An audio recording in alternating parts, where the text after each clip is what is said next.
So I've talked before in a previous video about the Massachusetts Immigrant Aid Society, which is formulated by capitalists to settle Kansas before the Civil War in the great fight between the slave and free labor systems.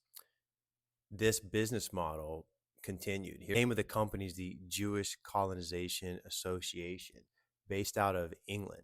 The object of the company is to establish or to assist and promote the emigration of Jews from parts of Europe and Eurasia. So what's going on at the time around the middle 1800s is the Russian Tsar turns on the large Jewish population within this empire's borders and begins to pummel them, and basically it's an internal war against them. And this is going on for decades. So you have a whole bunch of people being pushed out of that region of the world by this Russian empire. By the way, it's financed in many ways by Great Britain, and they are allied with the United States. So just to understand that the United States is actually a part of the problem. The United States and Great Britain are on Team Russia. Now let's look at the operating plan, or the powers that this Immigrant Aid Society gives to itself, like establish commercial, agricultural, and other settlements in any territories or lands acquired except in Europe, or in which this company is interested to develop by clearing or draining, fencing, planting, and otherwise. So you see, they're basically raising money. They're going to buy real estate anywhere except for Europe. On the say, this company would use the money to establish and maintain roadways, tramways, railways, bridges, harbors, fortifications, telegraphs, telephone, mills, factories, and synagogues. What else would this corporation be empowered to do with all this money? To buy, sell, export, and deal in all goods and merchandise of every description, and to carry on every kind of business which may be useful to the furtherance of the said emigration and colonial establishment. To promote this, we will form world subsidiary companies or associations for carrying out the objects of this overall company, and we will transfer part of the company's property to these other companies or associations upon trust in order to meet the goals of the Immigrant Aid Society based in London. The capital was also going to be put into constructing, chartering, and equipping steamships and other naval vessels for the transport of the colonists. Also to make or procure grants of land, concessions of mining rights, or other privileges to the colonists. Another way they're going to use the capital was to invest and deal with the monies of the company that were not going to be immediately used. Okay, so you raise capital, but you don't spend it all at once, right? So what were they going to do with the surplus, with the savings in the meantime? Okay, they were going to invest it in the public stocks or public securities of the governments of England, France, Belgium, Dutch, Germany, or the United States. So the money that wasn't getting put directly into building steamships and buying land was getting invested in the stock market or buying the bonds of these nations. A critic of the society stated this: Baron Hirsch, who is the aristocratic founder of the society, Baron Hirsch is himself an Austrian, and we may expect a very large quota, we meaning the United States, we may expect a very large quota of Russians, but also Austrians, Poles, and Hungarians who will take advantage of the beneficial features of the Hirsch Fund. Although the Hirsch organization is at once a bank, a loan, and a trust company, it is also a public carrier, a land syndicate, and a nationality. Yet, it is the most exclusive of all artificial bodies, for none but Hebrews need apply. This was a criticism of this organization. It was set up by a Baron Hirsch, who is an Austrian aristocrat. So let's look at one of these specific Hebrew Immigrant Aid Societies in action, lest you think this is a made-up conspiracy.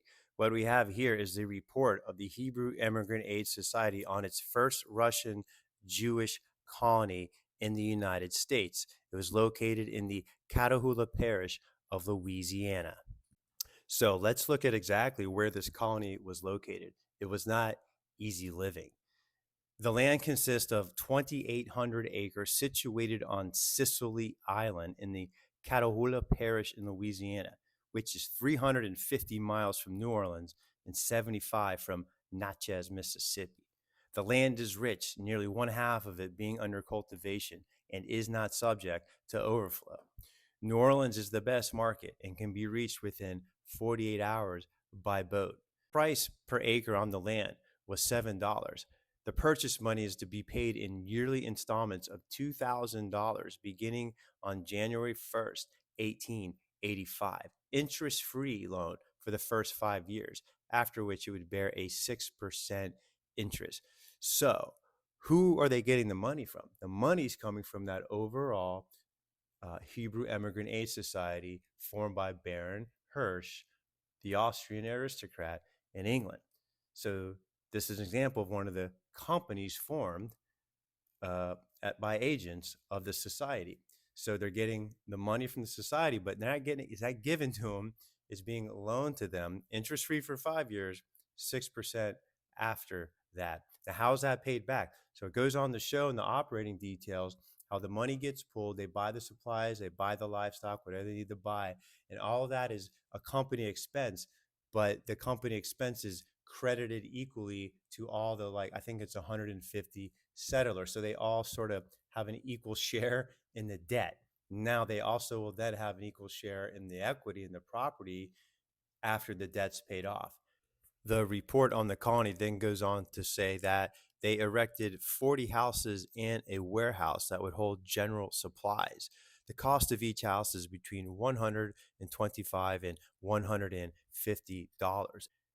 He then mentions a Mr. Weiss and his fellow laborers estimate that fully $20,000 will be required for outlay and maintenance of the colony during the first year.